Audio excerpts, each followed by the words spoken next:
इस सत्संग को आगे बढ़ाते हुए जो सिख धर्म की चर्चा पर आधारित है, मैं विशेषकर युवाओं को विशेष संदेश देना चाहता हूँ। ये जितने भी हमारे सिख गुरु हुए, वे एक प्रकार के प्रकाश स्तंभ थे। इनकी विचारधारा इतनी क्रांतिकारी है कि इन्होंने हमारे जीवन जगत पर अमिट छाप छोड़ा है। और कहा जाता है, their words will be ringing into the years and resounding in the atmosphere. ये बात 16 आने सही है। आदमी के भाषण से ज्यादा उसके कर्म बोलते हैं। इन लोगों ने अपने कीर्तिमान अपने कर्मों के द्वारा स्थापित किए और अमर हो गए। आज हमारे युवा की सोच क्या है?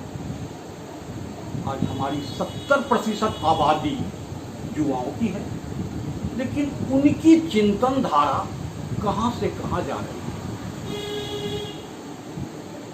वो शिक्षा का मतलब यही समझते हैं, परीक्षा में अच्छे से अच्छे अंक प्राप्त करना और अच्छी नौकरी पा करके पेट भर लेना।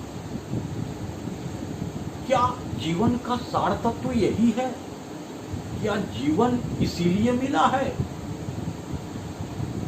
निद्रा, मैथुन और आहार, ये तो पशु पक्षियों में भी है।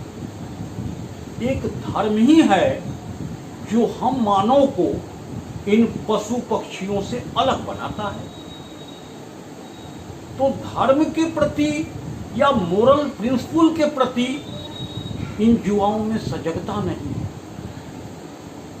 तो आज हम इसी चीज की चर्चा करने जा रहे हैं कि हमारे धर्म गुरुओं ने हमें किस बात की शिक्षा दी। आज योग बहुत प्रचलित हो गया है और योग सेंटर भी खुल गए हैं। मैं भी योग सेंटर चलाता हूँ।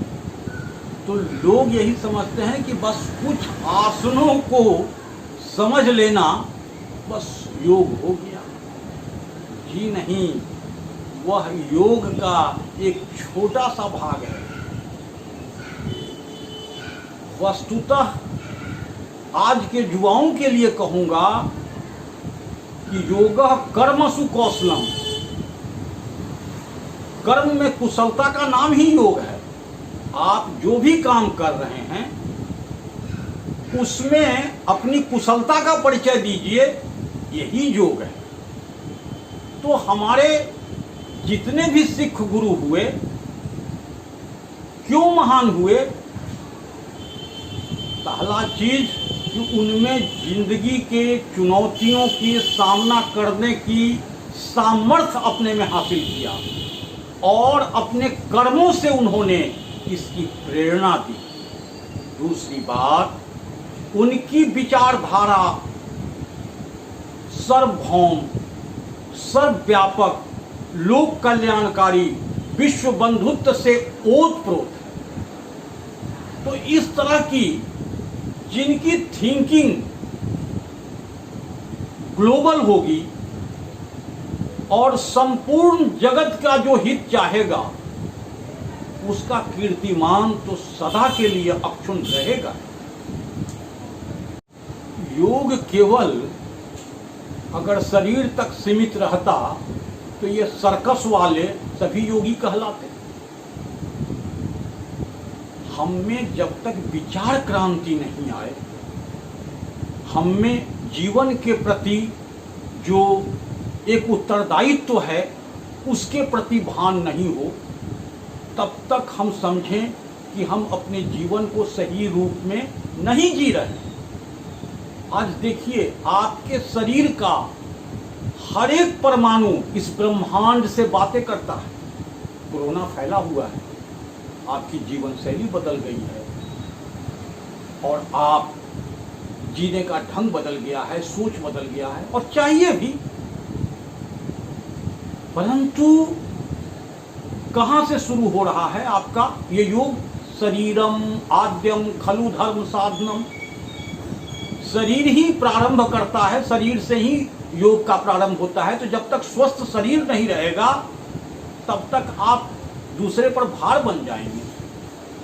तो कहने का मेरा मतलब ये है कि शरीर का स्वास्थ्य ये तो आवश्यक है, परंतु हमारी मानसिक विचारधारा भी शुद्ध होनी चाहिए। जैसा कि मैंने कहा कि हमारे धर्म ग्रंथों में है कि अहम ब्रह्मस्मि, मैं ब्रह्मांड का केंद्र हूँ।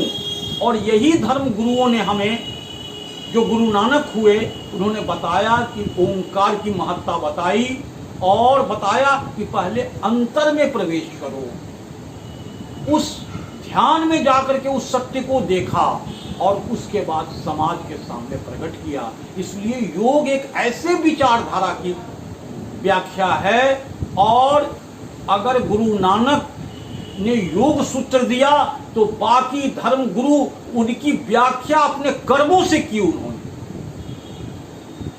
तो कहने का मेरा मतलब सबसे बड़ी बात यह है कि कर्म ही प्रधान है और कर्म जब उस योग ज्ञान पर आधारित होगा तो योग में कर्म की कुशलता स्वतः आ जाएगी। विवेकानंद भी कहते थे वी आर पोटेंशियली डिवाइन।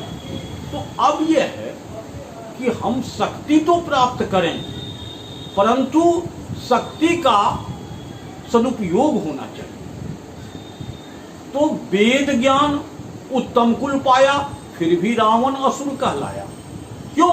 कि उसने अपनी शक्तियों का दुरुपयोग किया। और जस्ट विपरीत में देख लीजिए, गुरु गोविंद सिंह हुए, राणा प्रताप हुए, शिवाजी हुए, इन्होंने भी वीरता का परिचय दिया, परंतु अपनी कीर्तिमान सदा के लिए स्थापित किया। वीर कुंवर सिंह 80 वर्ष की अवस्था में अपना दायां हाथ अपने से काटा, क्योंकि उन्हें गोली लग गई थी और पूरा शरीर विषाक्त हो जाता। तो मेरे कहने का मतलब यह है, सबसे बड़ी बात कि हम उम्र से जुआ नहीं होते। उम्र अवस्था की सीमा से बचती नहीं जवानी है। वह जिसकी चेरी में खूं है, जिसमें तेज रवानी है, जिसके मन में स्वप्न और दृश्य है, अजान उल्लास बढ़ा, वहां बुढ़ापा पहुंच न सकता, रहता कोसों दूर खड़ा। बुढ़ापा उम्र की चीज नहीं है, बुढ़ापा विचार हो जाता है। हम अपने को समझते हैं कि हम बूढ़े हो गए, अर्थात हम अब कुछ नहीं कर सकते। यही विचारधारा हमको कमजोर करती है। इसलिए power does not lies in the barrel of gun, it reside in the heart of man. ताकत बंदूक की गोली में नहीं, इंसान के दिल में होता है। इसीलिए हम सबों को लायन हार्टेड होना चाहिए, जैसे कि हमारे 10 गुरु ने हमें प्रेरणा दी है। उनको नमन करते हुए मैं इस कथानक को अंत करता हूँ। वाहे गुरु की खालसा, वाहे गुरु की फतेह। जय माँ दुर्गा।